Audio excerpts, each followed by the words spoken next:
Hi, I'm your host, Anand J. Sukadia, and this is the Limitless One podcast. Join me on this journey as I interview the most inspirational souls who are tapping into their limitless blueprint on a mental, physical, and spiritual level to thrive in uncertain times. If you feel you are so much more than just this body, just this life, and want to tap into your limitless potential, you're in the right place. Here we go, starseeds.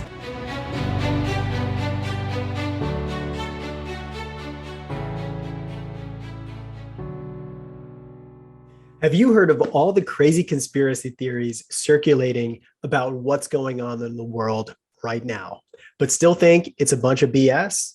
Well, this conversation might just inspire you to unplug from the matrix and swallow that red pill so you can now see the world as it is.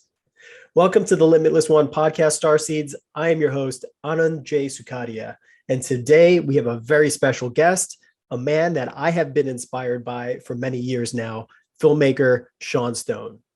Sean Christopher Ali Stone began his spiritual quest at the age of 10 years old when his father took him to Tibet, Nepal, and India to illuminate the stark contrast between those worlds and Hollywood, where he had been a child actor in his father Oliver Stone's films, such as JFK, The Doors, and Natural Born Killers. Sean studied American history at Princeton University in Oxford before writing a senior thesis on the modern history of the New World Order, now available on Trine Day and Amazon. Sean began his own filmmaking career by apprenticing under his father on Alexander, shooting the behind-the-scenes documentary Fight Against Time. On the film W, Sean worked as an editorial consultant, and on the TV series The Untold History of the United States as an associate editor. Sean also starred and directed his first feature film, Greystone Park, in 2012, based on his real-life paranormal experiences in a haunted mental hospital. 2020, he published the cosmic fairy tale Desiderata by Ali, now available on Blackstone and Audible. His most recent release is the poetry book, The Ephemeral Shades of Time. Sean is a graduate of the Baron Brown Institute and has starred in multiple features, including Night Walk, Union Bound, and Fury of the Fist, and Golden Fleece, which he also wrote. Sean has hosted the reality TV show Conspiracy Theory with Jesse Ventura, the interview program Buzzsaw, formerly on Gaia TV, and the RT news show Watching the Hawks. So I want to welcome to the podcast, Sean Stone. How are you, brother? I am enjoying a beautiful day in Florida. Great weather. Absolutely. You got to love that hammock life, right? This is the life, man. This is where I do my interviews now. Better for my back than sitting in a chair. 100%. So yeah, just so the audience knows, I followed your journey for a little while now. Back in the days, I think it was like almost 10 years ago, you had that show with Jesse Ventura, Conspiracy Theory. You had your Buzzsaw show on Gaia TV, and really connected with your passionately curious nature about delving into the unknown while also having a really deep spiritual base to it. So a lot of people say, like, the more you go down the conspiracy way, like the more spiritual you have to get, because you realize that there's so much more out there than just is in our particular purview. So yeah, how did you get started on this path? Yeah, well, I would suggest that it begins with what our souls are here to do. You know, the more you connect to who you are as a soul, not as an incarnate being or a discarnate incarnation that's this little butterfly is like flying around me, like affirm it. But essentially, like, we're not disconnected from God. We're not just these little like buds of human that are born, but we are souls that are incarnating through this form to experience something, and we have a consciousness that precedes us, and that is beyond us as well, that we have to tap into and expand and work with, right? And trust our intuition, which is our connection to who we really are. So for me, I think it was always a journey of learning to trust myself more and more, standing in my own sense of self, not being part of the crowd, not being interested in conformity ever since I was a kid. You know, even in my most shy, phases. I was always sort of, how do you say, weary of conformity, of whatever it is. This is what's cool, this is what's popular. Never kind of like always trying to resonate with like, well, what feels right to me, And so I think that's that essential knowing is what then carries you into finding your path and seeking out the truths and the secrets, trying to weed through things. And as you said, what's interesting about what you said right there about how the more you go into conspiracy. So I got into conspiracy because my dad made JFK when I was 7 years old, and I acted in the film, and I watched the film, and I'm like absorbed by this epic story, asking a million questions. I mean, JFK doesn't resolve the film doesn't resolve who killed Kennedy, but if you don't walk out of there going, man, there's a lot of instruments of power that are hidden from people. This whole like illusion of the president being the most powerful man is pure illusion, right? That's like Wizard of Oz stuff. Like the real power and instruments are within these different organizations and levels of financial power, intelligence gathering and intelligence networks, black operations. So I started studying that stuff. But as you said, when you delve into conspiracy, you ultimately have to come to a spiritual awakening of these texts, whether it's going back to the Jewish traditions, the Muslim traditions, the Hindu traditions, and more and older, right? There's a reason that there's consistent themes of awakening to our immortal nature and our eternal nature. And it's like, these are the myths that are timeless, right? The perennial myths that are timeless. And so no matter what your religion may be, there is essential truth that transcends any one religion. And that's why it's so interesting to watch in this time period where people are starting to, like, how do you say, you're starting to see a convergence of like Christians, Muslims, the awakened, those of faith, those of, people of faith, right? For example, realizing this demonic force that I intuitively knew as a kid, but I didn't necessarily I wasn't, groomed in the church. I just intuitively knew it. So it's like, but they're recognizing a demonic force, and they're starting to see, man, these conspiracies have to transcend the physical plane because they've been going on for so long, right? You can't run empires for centuries, right? And have dynastic powers and families that, without having something that supersedes in space and time, right? Like that's the real nature of the conspiracy. And so when you start getting into the metaphysics of it, right, then you start to come to the question of, what is really running this? Is this, alien? Yeah, you could say alien to human consciousness. Is it parasitic? All these things start to open up into your consciousness. And so what's really I want to get to this point about, there's this whole thing on conspirituality, which you may have heard about, where these guys are trying to say, oh, these conspiracists are pretending to be spiritual, or already say, like, there's this like weird overlap of like new age spirituality with conspiracy theorists. Like, why are the new age people pro Trump, right? That kind of thing, right? Why are the new age people like backing Q? And it's like, well, first of all, how do you say, because spirituality is not owned by the new age. Spirituality is in Christianity, it's in Islam, it's in Hinduism, it's in Buddhism, it's in every practice of recognizing that there is more to this reality than your physical body, right? That's already spirituality.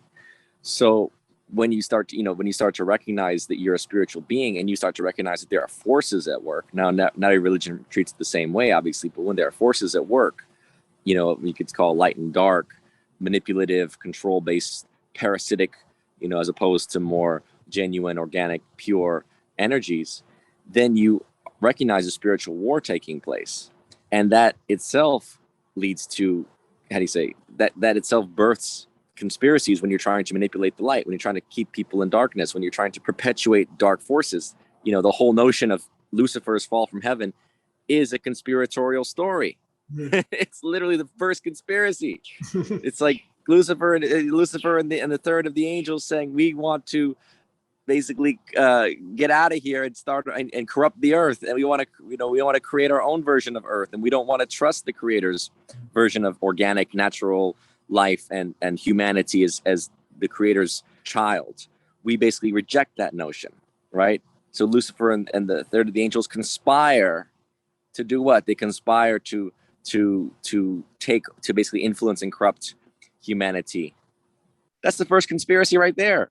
Yeah. That's your conspirituality for you. You Yeah. idiots perpetuating this lie that like this is some new phenomenon. This is ancient knowing of, that there are dark forces in this world that have an agenda. And that agenda has to do with controlling the human, manipulating the human. It's older than empires. Yeah, and it's still ongoing, as you can see with all the stuff that's going on today. And actually, my childhood was very similar. Like I grew up in the Hindu faith, and it's all about like asking questions and reaching different states of consciousness and reaching out for answers. It's never like, okay, this is the way and this is the way you have to live. No, they're encouraging you to live a life where you're seeking out the truth for yourself, because nobody can have a particular monopoly on the truth. And I always knew from a very young age that there's so much more to this life, and there's so much more to some forces. Why? Okay, if we live in such a great place where the leaders all care about us, how come there's so much war? How come there's so much bloodshed? How come there's been wars going on since the dawn of man? So you have to understand that there is an evil presence lingering. It's not like every single war is justified and people are doing the right thing to save humanity and bring in and freedom and free thought and all this kind of stuff to third world countries. It's all about control. And this whole hopefully the last 2 years has actually opened people's mind to how deep it really goes. And I think really we're in the age of the Great Awakening, where every single day there's some news that would literally 10 years ago would have been the biggest news story for an entire year, but we're just getting bombarded with the truth, and people are forging into two different camps. They're understanding the truth, they're becoming warriors, or they're becoming warriors and allowing fear to overtake them. So it's a very fascinating time we live in. And I always say to my friends, it's like, this is the greatest time to be alive. Like, why else? And I truly believe that a lot of starseeds, we chose to come at this time to make an impact on the craziness of what's going on in the world right now. Yes. Yeah, pretty much. And it is bifurcation for sure. Those that just have completely bought into conformity, to obedience psychology. I say conformity culture is as dangerous as cancel culture, right? And that's really what you're looking at, is conformity culture. Yeah, 100%. So Sean, going back to your childhood, like your dad was one of the greatest filmmakers of all time, Oliver Stone. And I think a lot of the reason why his movies are so beloved, like JFK and Nixon, like you're seeing, and also Wall Street, you're like seeing behind the scenes of what's going on, asking a lot of questions about the official stories of stuff. And so did that influence you as a child to like see, okay, like I'm just on this path to like just learn more? And was it because of your dad, or do you think it was your own innate, just curiosity to kind of expand and learn about the, what's hidden behind the curtains of society? That's what I was trying to explain, is that, you come in as a soul into this world. And that's the point. The soul chooses where to incarnate and why to incarnate, and how to basically expand. Look, we come here with a certain amount of wisdom as souls, but coming here to basically expand into new terrain, into a time period that's unique, and to experience and learn and feel and grow and go through this this human journey, right? So to me, there's no point in saying like, was it, the chicken or the egg? It's like, well, no, there's, in the Platonic sense, there's an idea. An idea is what seeds then the idea of the chicken, right? Creates the chicken, right? And it's the nature of, the ideational realm. So in order to achieve the chicken, then you have to plant the seeds for that egg to grow. In order to do that, there are cycles, right, of evolution. But I always believe that it's like Rupert Sheldrake gets into this with his work, right? The idea that there's a field that essentially is a consciousness that precedes any change or transformation in evolution. So it's not like just random chance, random selection, right? That whole Darwinian thing, that again is how they've been playing so much of the games with people to keep people trapped in fear, confusion, right? Once you know who you are as a soul, there's nothing to be afraid of anymore.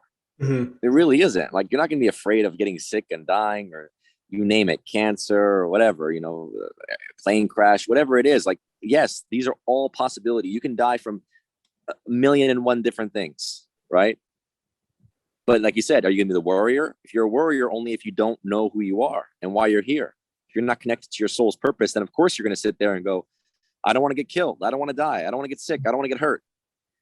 If you're here with knowing, like, no, I'm here for this. I have a mission. I'm connected to my creator, and I'm here. Like Martin Luther King said, it's basically at any moment from here on, it's like I can be taken away, but I know that I have fulfilled my purpose, or I'm in the process of fulfilling my purpose. And you can feel confident in that and good in that.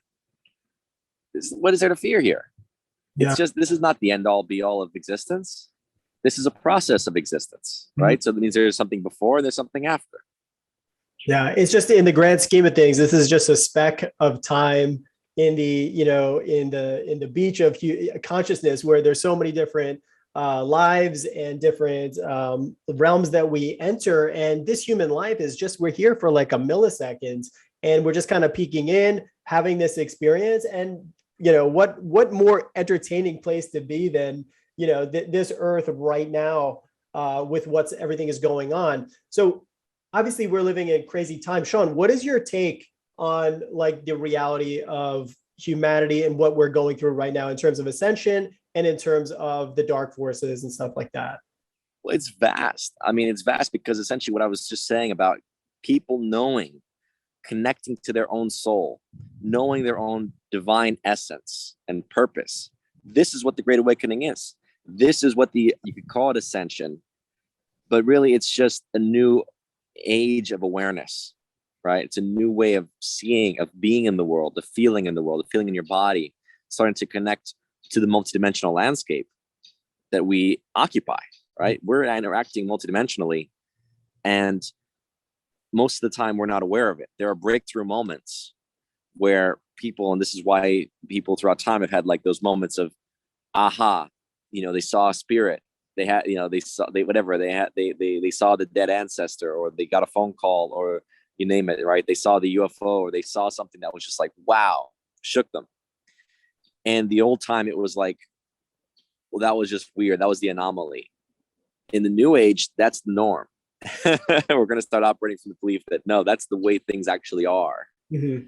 So let's expand our understanding. Let's stop using materialism and the dogma of scientific materialism to expand our knowing that science is only a method of discovery, right? So we cannot, we basically work to discover new things, and you can use a scientific method to try to replicate.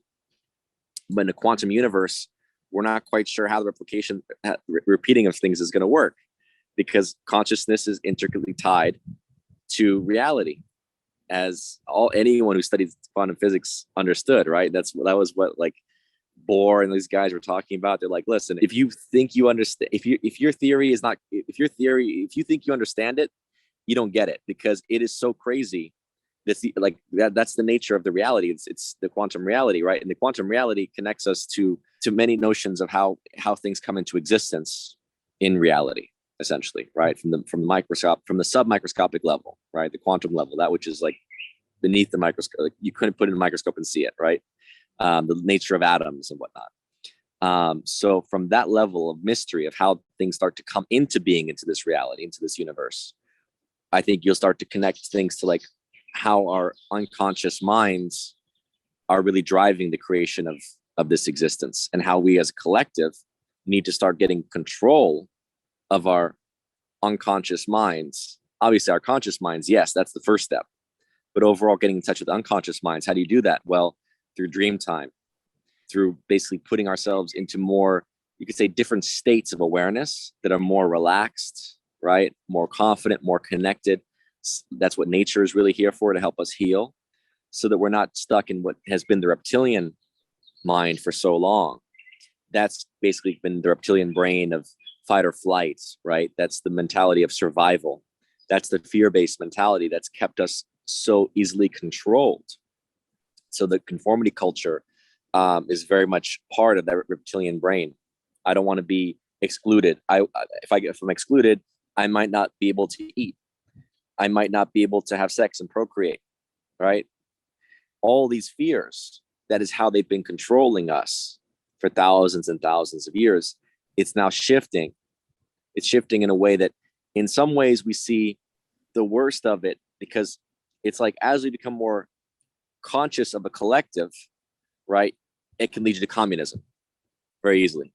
Mm-hmm. And that's the dark side of it, because you're surrendering your individual sense of self and your individual connection to source and your individual divine intuition. You're surrendering that to, well, what's good for the whole, right? And so that's, to me, the communistic, socialistic impulse that's being played now is the dark side of what is actually a natural growing awareness and consciousness of us as a collective. Yes, as a humanity.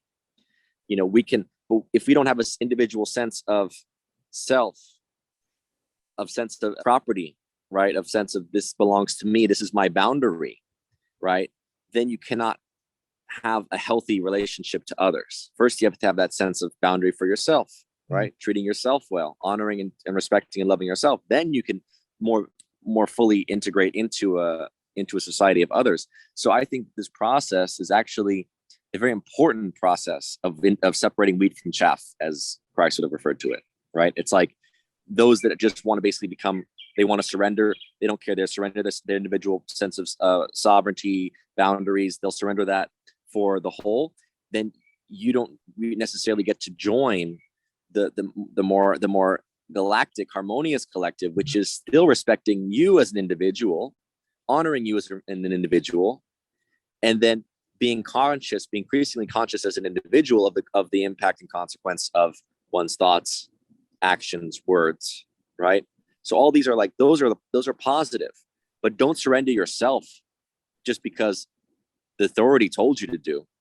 See, the authority concept, no, the authority is within. The authority is your connection to God, because you are a reflection of God. So connecting to that authority, right? That's where it begins. And then we become more conscious of each other and our way of being on this earth, so that we can get a hold of our collective unconscious to build a better reality, to manifest better realities than what we've been doing, which has been operating from fear-based modalities. Yeah, 100%. And I think that, like you said, the most important part is looking inwards and reconciling where those fears are within.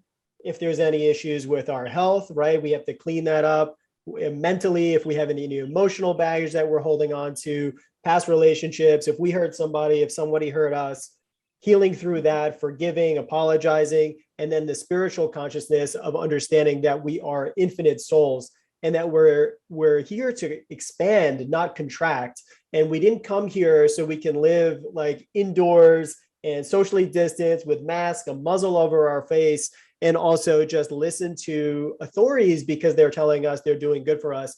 When in the history of the world, anyone who has been oppressive, segregationist, anyone who has told you, there are people to do bad things or sit back and watch the other people in their society get fired, not be able to travel, all these kinds of things, they've never been on the good side of history. Never. And this is, but they always like to say this time it's different, right? You could trust us this time. This time, exactly. That's last time when we said apartheid based on race, for example, that was wrong. But apartheid based on your vaccination status, not even based on if you're sick or not. That's the funniest part of the whole thing. You sit there and go, so you can still have COVID, you can transmit COVID, you can die from COVID after you got the vaccination. But they ain't testing if you got COVID when you go into the restaurant. They just want to know if you're vaccinated.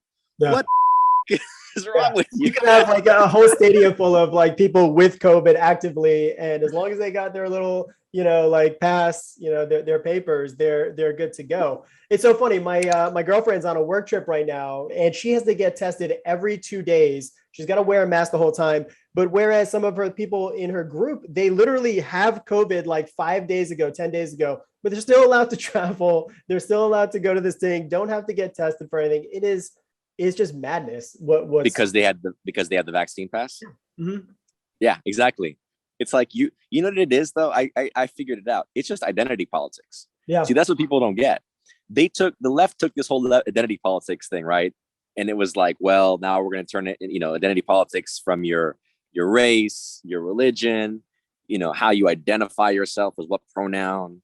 Okay, what, okay. And then now it's going to be your vaccine status, right? Now this is how you identify yourself. So you have to identify yourself as, vaccinated if you want to be part of our society.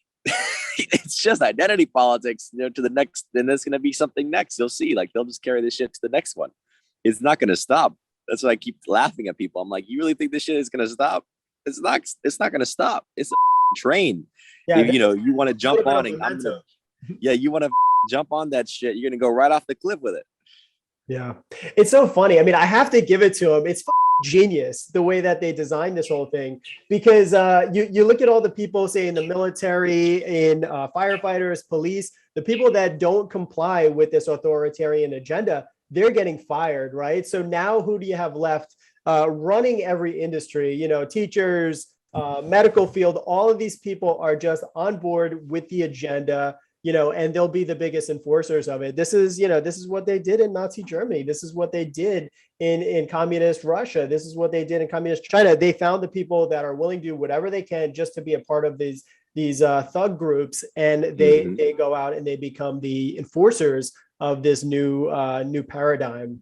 That's right. That's exactly it. And then that's right. What you said, basically they've bought in, and as you said, now they become the enforcers of it. That's why I'm like, man, you sure you want to stay in New York City? You sure you want to stay in Los Angeles? It's about to be get out. I hear you, man. It's wild. So Sean, now going back to our consciousness. So like, what does living a limitless life mean to you? A limitless life. I don't know that I would use that necessarily word limitless. Mm-hmm. To me, the only thing that's limitless is the universe, right? The universe itself is infinite. I did a documentary a few years ago called Century of War, and it was really inspired by the work of some of these people, including Ramez Nam, who I think Ramez was one who picked up that idea, the infinite universe, right? But essentially it was like human creativity is what creates resources. The dark side, has created this notion, as we talked about, scientific materialism. They've created a notion of fixed limits to growth. The Club of Rome did this whole thing back in the 70s, limits to growth.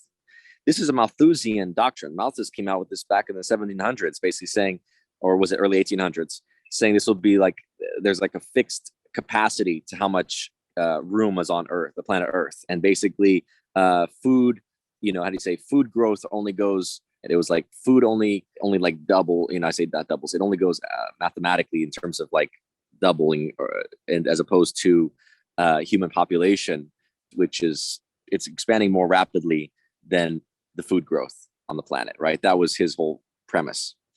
But then we saw that like actually it's human innovation in terms of productivity, right? Technology. It's like, how do you get rid of slavery?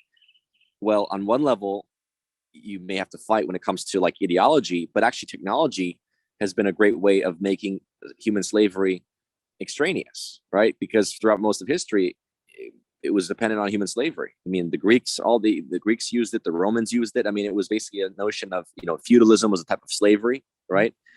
Even before you get to the African slave trade and use of slaves. So it was like this notion of putting people to work, in very laborious tasks. But once you start to innovate plows and things in the cotton gin and things like this to actually make it easier with technology, you don't need that same level of laborious labor, right? Laborious, exhausting work anymore. What you're at now is the precipice of what they call the fourth industrial revolution, which is making basically everything automated, roboticized.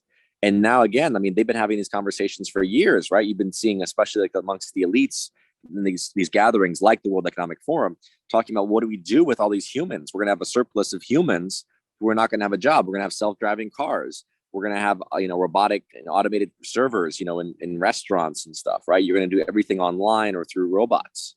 So what do you do with all those humans?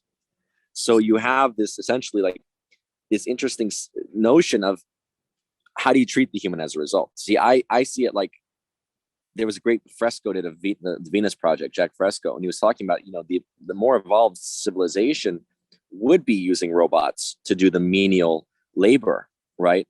And then to allow time for creativity, that the human should be here for, which is, to enjoy yourself, to have creativity, right? You have abundance. You don't, you're producing your needs, and then you have more time to innovate new things so that you, for example, you figure out ways of replacing these, toxic fertilizers and pesticides that you're spraying. And, you find, and you connect to more, innovative ways of growing crops. For example, you shift away from maybe like an oil and gas economy, right? This was in the century of war, like shifting to like thorium based nuclear. Thorium is a very clean form of nuclear energy, and it's pretty much a full recycling process as well involved in thorium. And then you shift into fusion, right? Fusion technologies. And then beyond that, you go to Tesla based energy sources, right? So like for me, human ingenuity and creativity is where the abundance is. This is why, we can continue to innovate. We can continue to adapt and evolve things, and sometimes devolve in the process. Absolutely. A lot of you could say the music today is a de-evolution, right? It's not as good maybe as it was in the 70s and 80s and 90s even. At the same time, that's part of the growth of consciousness, is to experience that, to test things, to say, oh, you know what, this isn't as good, but let's then shift, let's shift and try that. That's the experimental process of being human. So that's the way I see the infinite nature of this universe, is that we have resources that basically are only resources when you bring a human psychology and mindset to transform it, right? Like oil, firstly, to discover oil. Then what do you do with oil? You can burn lamps with it. It used to be used for like oil, like oil was used for lamps, right? And then it was put into engines, right? It was like, before that they were burning wood, and that's definitely less efficient and makes a whole lot less sense to me to cut down forests than oil is much more efficient, and in many ways actually cleaner than wood, right? But then you want to go to the next evolution. So this is what we as humans can do. We continue to innovate and create the resources to then, to dream up new scenarios, dream up new realities. This is what we're here for. And so we are at this tremendous precipice where on one level, you have an agenda that wants to basically totally control the human, right? And roboticize the human, and basically believes that they know best. But all we've seen throughout at least the last 100 years is that they've been suppressing technologies from us. They've been hiding and suppressing a lot of evolution when it comes to technology. They've, going back to the days of Tesla, right? It's like Tesla basically wanted to create free energy in a certain sense. Not like nothing is free. Everything has to be exchanged in some capacity. But the idea of drawing energy from the earth itself, drawing upon energy that surrounds us in the ionosphere and various stages of the atmosphere. I mean, this is what human ingenuity could be doing. But instead, because JP Morgan said, I can't put a meter on it. And as we know, a lot of these wars that you talked about are being fought for resources, for control of resources, and again, natural resources, you name it, oil, gold, diamonds, cobalt, lithium, right, for batteries. I mean, all these different things that are used for our societies. Again, that's to me a lack of ingenuity, because we can, if we create the technologies to make them, extraneous, you don't have to own the diamond mine anymore if you can create synthetic diamonds. But that destroys those that are currently the main owners of the mines, of the land, right? And that's how they've been able to manipulate and rule. That's why the Rockefellers are such an important family. If you look at dynastically what they did as far as making that huge fortune on oil, but then shifting their money into a foundation that then sponsored the education system in America, that then created essentially the modern medical system, right? So it's like, basically you take the money that you've created from extracting from the earth and owning resources, and then you basically invest it into then creating generations of education that keep people in that psychological trap, as opposed to innovating new ways of doing things. Yeah. When humans are just inundated with working just to make a living so they could provide food on their table, working whatever, 5 to 7 days a week, they don't have the ability to have the clear space to create. And when you're constantly being bombarded by scarcity, it's hard to innovate and create new things. So like that's, I guess, the real heroes of society are the people that are innovating. But then the next step is like, how do we not allow these new technologies to get suppressed? Because right now, especially with technological IP and all this kind of stuff, so many things are being put on the shelf. New technologies in terms of emissionless vehicles, water powered vehicles, hydrogen. I mean, these things have been around for a long time. It's just, it doesn't allow it doesn't get to see the light of day when the people that are, with the billions and trillions of dollars, they're not allowing these technologies to kind of come through. So how do you break through? Yeah. How do you break through? You have to trust that consciousness eventually reaches stages where it's like, so this is what, to me, the most dangerous aspect of the current phase of, I don't want to get too, how do you say? I don't want to get too spacey here, but essentially I believe that there is an artificial intelligence that is essentially keeping humans entrapped, enslaved in a way of repetition. And so at normal breakthrough points where there, again, like there's a need to break through to a new level of creativity, to a new innovation, for example, to a transformation. This AI is essentially trying to trap us in a modality that is, in a sense, antiquated, right? That's why when you look at things like the Green New Deal, right? So much of this premise is like, let's not innovate more evolved things like thorium fission and fusion and more evolved technologies beyond that. Let's go back to windmills and solar panels, which is still, it's not only antiquated and inefficient, but it takes huge amounts of land, right? So, I mean, when you're talking about like solar panels, you've got like the oligarch perspective of let's just put solar panels across all of North Africa, just huge waste of land to basically fill it all with solar panels. And then you've seen maybe the Planet of the Humans documentary that Michael Moore produced, just exposing not only the waste of land and destruction of good land for, to fill with solar panels and whatnot, but also this, the inefficiency of it. Right. So to me, it's like what they want us to do is to kind of regress. Like there is this dark side that's trying to keep humans trapped in a lower form of consciousness, to not step into, the galactic nature of who we are and our potential as galactic humanity. So technology does have a big role to play in this. And I don't know entirely what it's going to take. I just trust the consciousness of the collective. Once you get to that moment of realizing this no longer works and you start to envision something new and different and better, I do believe that we can go there and achieve that. But there might be a weeding out and a destructive process in the meantime, because you are dealing with a dark artificial intelligence that is kind of trying to play repeat here, like keep humans back in 1000 AD or even 2000 AD, as opposed to where we need to be going, which is towards 3000. Yeah. And to a whole new way of being. For sure. I do see people just in my own community, people are waking up. They maybe in the beginning of this whole pandemic and everything, they're like, okay, I'm just going to follow 2 weeks to stop the spread. We're just going to do what we do. Okay. We just need to shut down the economy for a little bit. Okay. And then as the information coming out about what you need to do started going deeper and deeper in terms of what people need to do in terms of making the situation better, when the government is just creating a lot of havoc and creating a lot of hypocrisy within their own messaging. So it kind of like psychologically short circuit a lot of people's brains so that they can't even be like, oh, wait, this is not in conflict. This is conflicting with each other rather than going in congruence with each other, all these messages. So when they're able not to kind of understand on their own about what reality is, then they're just accepting other people's realities. Yeah.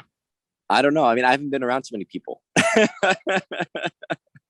I've traveled a little bit, but for the most part, I haven't gotten lost in other people's realities. That's the key. Sticking with your own reality. Yeah, I hear you. So you've been busy. I know you just launched a new documentary series called The Best Kept Secret. Can you tell us a little bit about the documentary and what was the inspiration for creating it?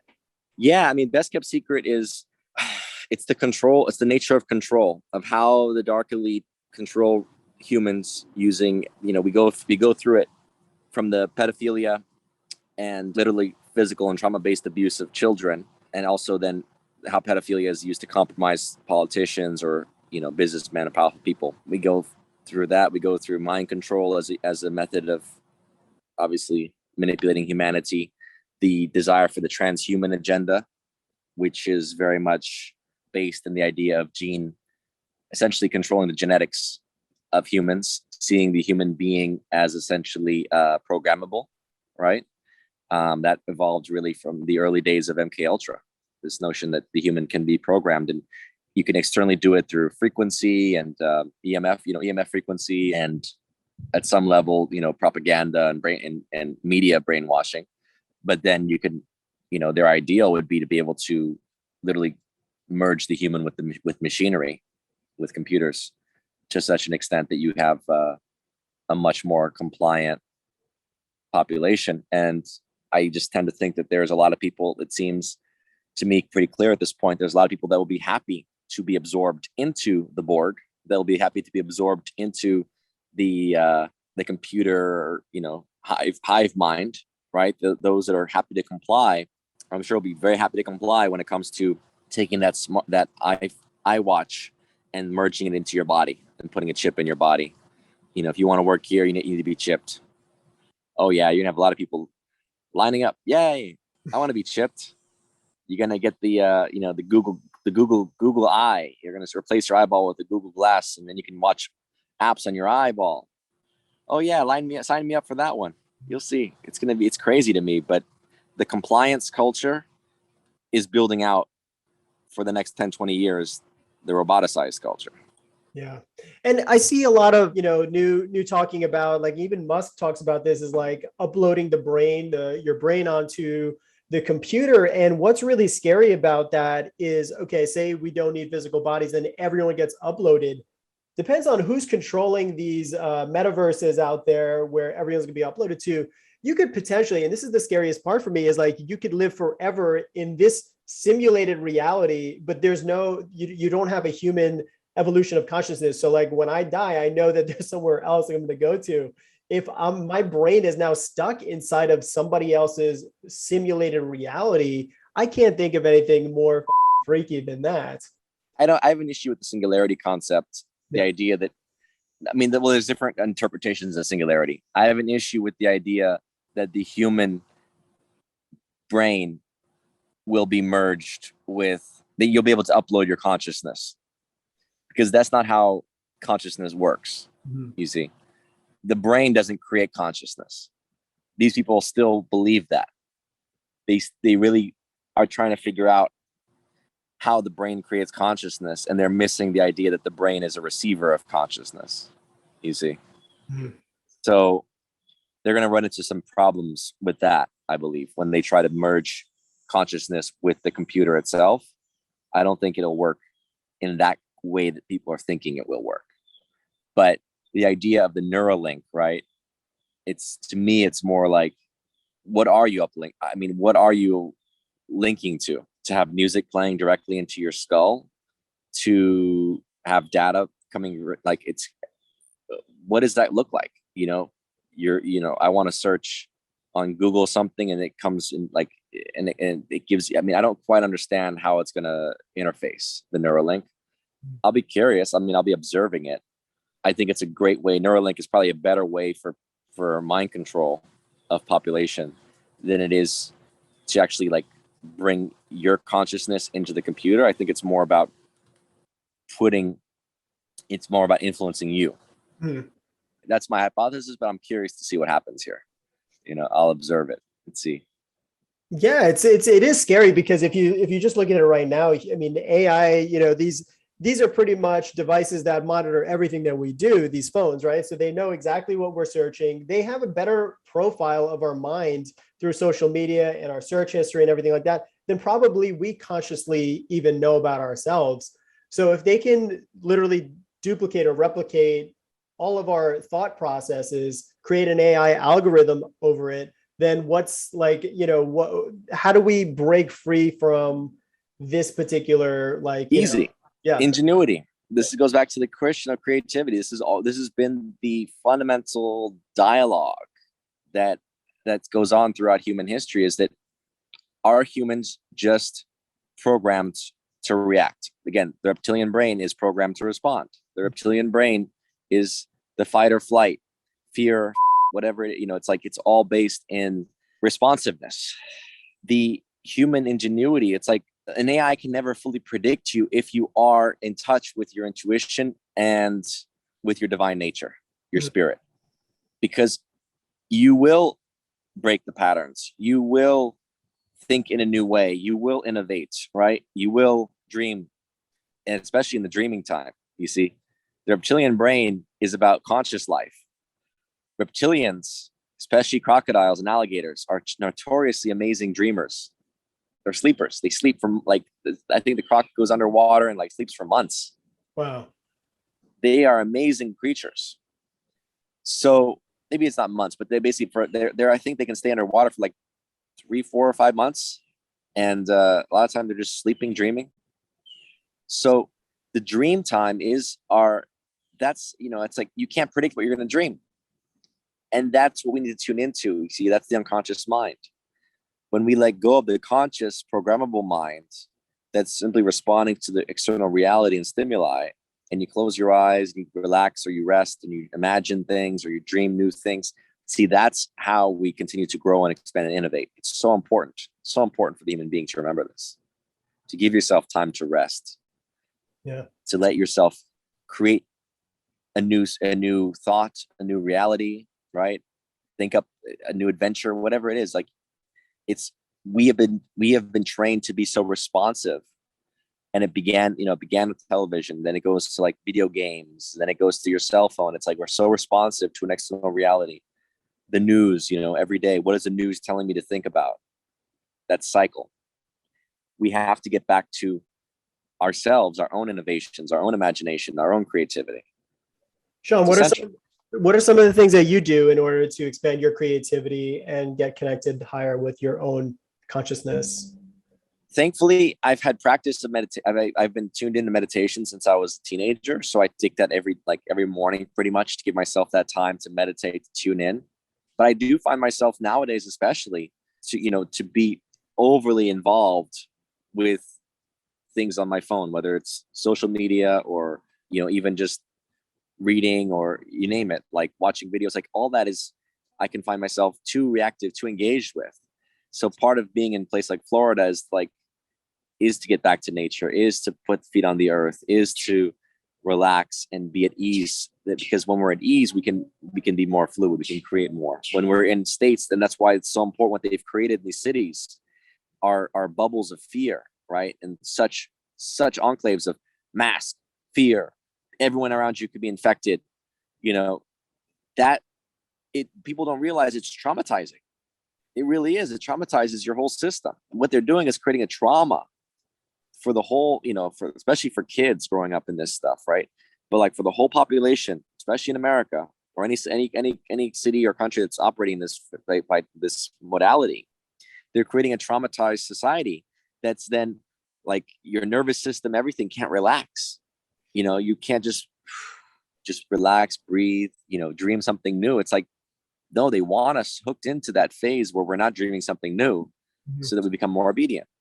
Yeah, for sure. It's definitely a challenge. I think I live in a big city, right? And every time I walk by somebody wearing a mask, even subconsciously, I'm like, okay, I see people living in fear.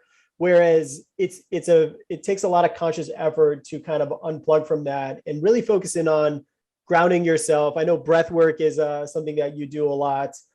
Getting back into the, breathing the breath of life, getting your body oxygenated, doing cold plunges, things like that, and really taking the time to take care of yourself. Because if you're not taking care of yourself, then it's going to be harder and harder for you to kind of get connected with that conscious level of the mind and the spirit.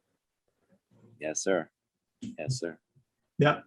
So let's talk about, where your energy goes, right? So like you talked about, like unplugging, don't watch too much TV, don't follow all the fear porn. But when it affects your regular life, right? For instance, if you wanted to go and travel, like, are there concerns that you still have about like reacclimating into society when you've taken a lot of time to spend on your own, but then some things are limited because of certain choices or choices that you chose not to do, for your particular body? Yeah, I mean, look, it's a strange reality. I mean, we just drove across the country, right? We drove from California, which I hear they're still wearing masks in stores and stuff. We've driven from there to, from Idaho, all the way up to Idaho, down through Wyoming, Colorado, Texas. New Orleans, they had mask policy in New Orleans, and you can't come in here without a vaccine. Wow, I felt discriminated against. I love how these people are talking about feelings, right? Like transgender people are offended by Dave Chappelle's jokes. He hurt their feelings. You hurt my feelings if you don't let me in a restaurant because I don't have the right status. How does that feel? Not because I'm sick, but because I don't have the right status. That's offensive. Okay, I'm hurt. My feelings are hurt. Can we start a movement of the feelings hurt of all those that are unvaccinated and discriminated against that say our feelings are hurt? Where's the Rainbow Coalition for our feelings? Yeah, there's no compassion at all. Yeah, thank you. Where's the sensitivity for our feelings? So I understand it. I mean, definitely, some countries, it's like, you don't even know if you can I guess you can still get into countries with a COVID test or whatever.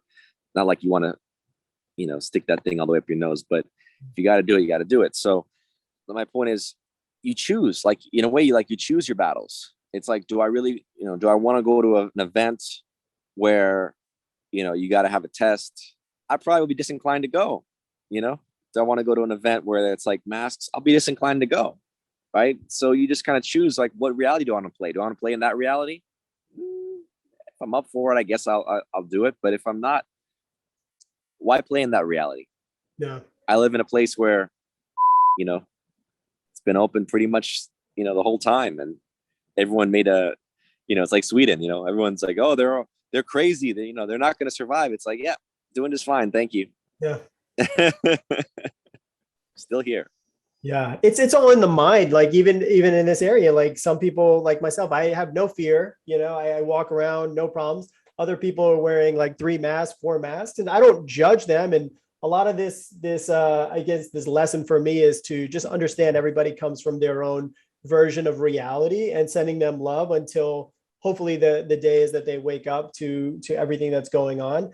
But again, yeah, it's like maintaining your own power, standing in your truth, and living in alignment with your values and your purpose in life, and not, diminishing that power of yours, because we're so powerful. This life that we've been given, especially if we've been giving the insight to see what reality is, versus just kind of accepting other people's reality. It's really a blessing. And, connecting with people in the community like yourself and so many others, it's really important to find that tribe that is also living in alignment with what you want to do. So there's so much collaboration and creativity that can happen from that.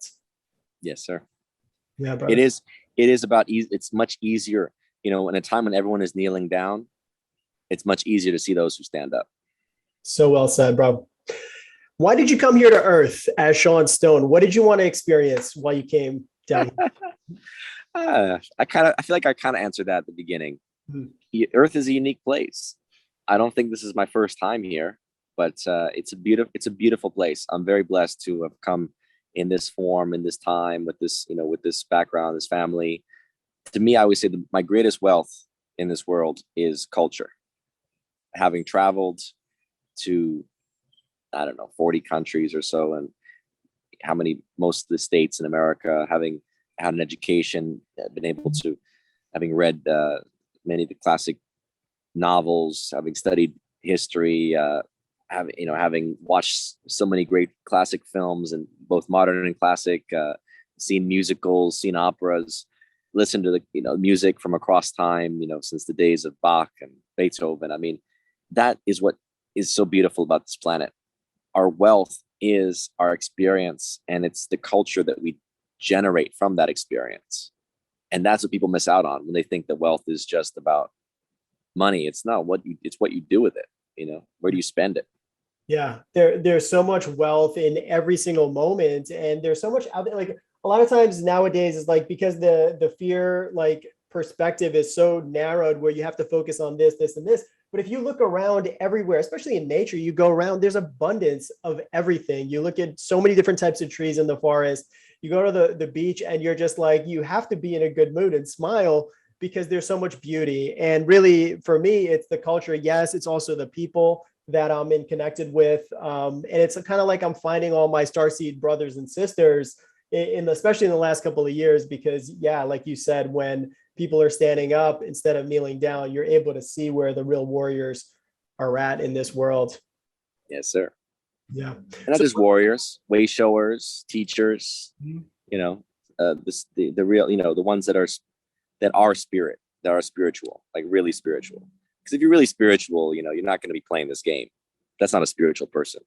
I don't care if the Dalai Lama is, promoting this shit. If the Dalai Lama is promoting vaccination, what does that say about his spirituality, man? I don't get it. I don't get it. You can be a spiritual person and promote this. yeah. Spiritual person is like, okay, am I a physical being? No, I'm energy. I'm energy that's moving at such a rate that it looks physical, because you can't see what I really am. You can't see the light that I am. Mhm. Yeah. And I don't think a vaccine is an answer to get us past, Come on, like, really? Who paid you? Who paid you to say absolutely. that? These people, there's so many of these spiritual gurus that come out and they're all of a sudden promoting segregation and all kinds. I mean, so many, there's just so many Right? of them out there, man. Yeah, like Bhakti Fest, I heard they got, vaccine passes. And what kind of Kundalini is that? You can only do Kundalini if you're vaccinated. Yeah. It's absolutely insane, my brother. But yeah, it's like how do you weed through the information and the misinformation and see who's actually out there to spread truth and light and those who are trying to manipulate you? How do you know?